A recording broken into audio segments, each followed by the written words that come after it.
family. God bless you in Jesus' mighty name. Welcome back to my channel. My name is MJ. We'll talk all things autism. Hope all is going well for you and your family.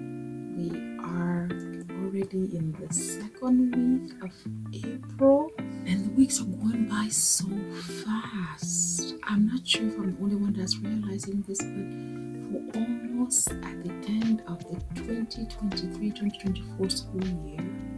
I hope you guys already have summer plans already, because by the time we look up, summer will already be here. Already planting, and we never thought April would be here so fast. We just said Happy New Year. Here we are, April.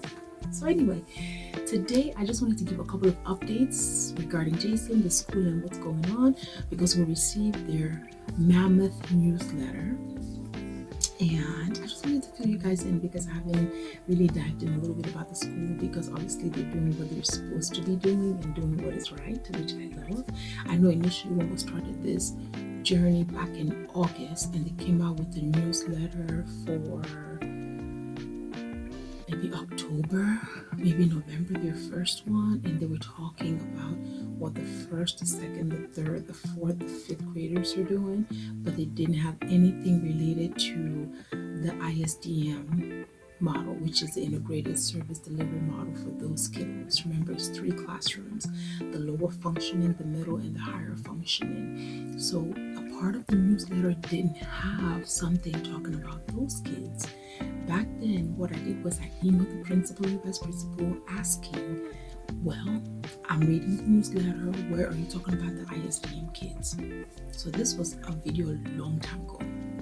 Excuse me. So then I said, okay, I put up on myself. I said, well, since I'm one of those parents that want to read, want to find out what the school is doing, can you guys please show me which part, which page, and maybe if I missed it, I apologize. So of course they didn't respond to me. And at the time when I sent that email, I was asking them also about Jayson's current IEP. So they gave me the current IEP, but they did not answer my question. So 3 months later, when they came out with the, I would say maybe January newsletter, of course the first people they mentioned was the ISDM kids. So it showed that truly advocating for our kids is necessary, is needed, it must continue to happen. So now with this newsletter that came out, once again, the kids from the ISDM model are the first ones in the newsletter. So the principal starting to tell us, and some of it I'll read it just so that I don't miss anything that was really valuable. She started saying that starting the week of April 8th, the ELA math will have the MCAP testing to begin. Now that test is given to 3rd, 4th, and 5th graders.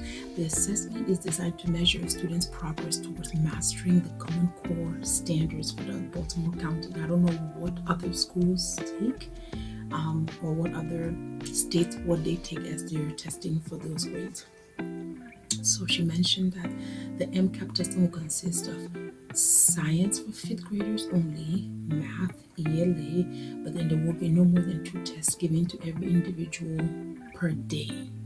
So, but what I love was, as she continued, she said, please rest assured that students will identify learning needs, will be provided necessary accommodations per in each individual who has an IEP, an ESOL, or 504 plan. They plan to complete the rest of the testing by the end of May. So it was really good to hear that. The teacher did mention to me what kind of testing they will give Jayson and the rest of the other students in the class, because it's not gonna be an MCAP test. She mentioned the word. I'll try to get that from her when I picked him up for OT on Thursday, just to see what they will be giving them. And she told me that it'd be excuse me, just kind of something at their level, I guess, if I want to use it that way, or they've kind of restructured it. So she continues to tell us, in the newsletter, she said, we continue to focus a lot of time on communication and life skills, which is the main purpose of the ISDM model. We also have been teaching students more about yoga and mindfulness strategy and techniques. Additionally, we continue to emphasize the importance of effective usage of school-based technology, including the Go Talks and the iPads, to further support student communication needs. That is what I love to hear. When the OT, the speech pathologist, the teacher, any of the regular classes that they go to in general ed as they go into music or go into gym. It's so important for those teachers to also incorporate the need to use the Botox or those that need iPads for their voices, because obviously if they're still working on communication, they need that thing is their communication device, right? So I love that they put that in there. They said that they continue to work with students with modified curriculum for ELA, and then the Bridges modified curriculum for math. They've also been utilizing unique learning systems to supplement classroom instructions. So I was really impressed. I was really grateful what they're doing, how they're doing it, what they're doing to go about for these kids to continue to learn. And I was really impressed. I really am grateful, and I'm actually going to send her email and thank her for the time that they take to put into this to give us parents updates. Now, of course, every parent is not going to read it, which is okay, but I'm one of those parents that I want to know, even though, yes, they turn in homework or they turn in the instruction that they study for the day. That's not, I want to know more. In as much as I know that the teacher tells me what they're doing, and she's always giving us videos and pictures on Class Dojo, it's not enough. I want to hear what the principal and vice principals are saying.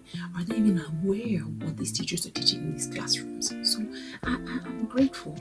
They're doing a lot. I hope the testing goes well if any of your students are going through testing.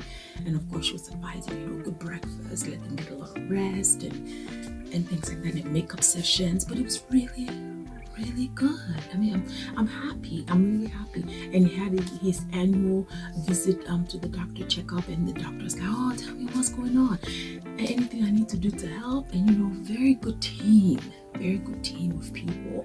And I told the doctor, like, no, we are finally at a place where I am happy. I'm happy with the way school is going. I'm happy with the services getting out of the school.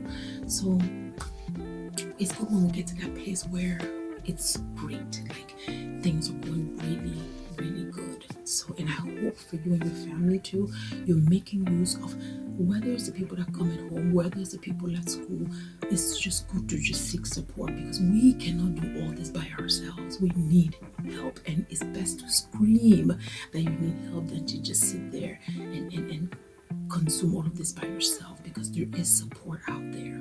Okay, family, so that's the update. Things continue to go well. We're counting down towards the end of the school year already, because I know by the time we look up, it will be June. So let's just be honest with ourselves. And that's where we're going as they continue to do their testing and such. I hope this motivated you somehow. I hope it sparked questions and interest in your own mind as to what to ask your own teachers in school.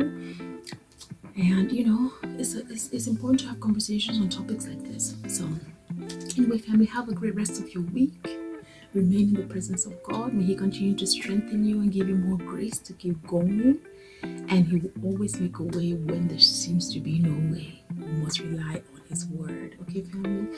Have a great rest of your week, like I said. And until I catch you next week, remember Jesus Christ is the same yesterday, today, and forevermore. God bless you, family. Have a fantastic weekend and the rest of your day.